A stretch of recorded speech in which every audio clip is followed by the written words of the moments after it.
Let's read the question.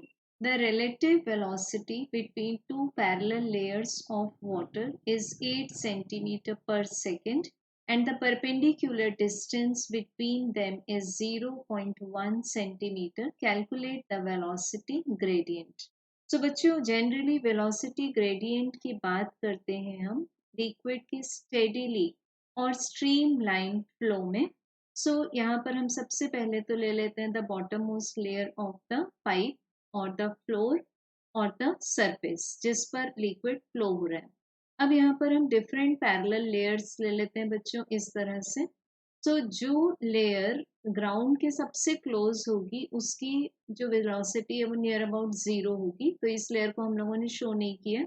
Then as the distance from the ground is raised, the velocity increases. ठीक, until हम centre तक ना आ जाएं. तो मान लेते हैं हम यहाँ पर दो लेयर्स हैं हमारे पास A एंड D. अब हमें relative velocity दो parallel layers A and D के बीच में क्या शोन है 8 सेंटीमीटर पर second.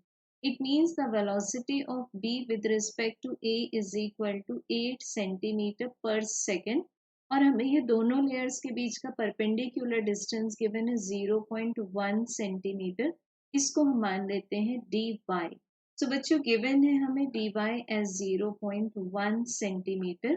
So we can observe that the unit of distance is taken in CGS as centimeter. तो हम इसको कन्वर्ट नहीं करेंगे. अब हमें फाइंड करना है वेलोसिटी ग्रेडियंट. तो velocity gradient means basically dv divided by dy. This is the change in velocity with respect to the distance from the fixed surface.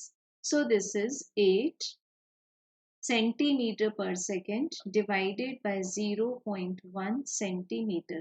तो यूनिट सेंटीमीटर कट और हमें आंसर मिलता है 80 per second. So we have correct answer as option 3. Thank you.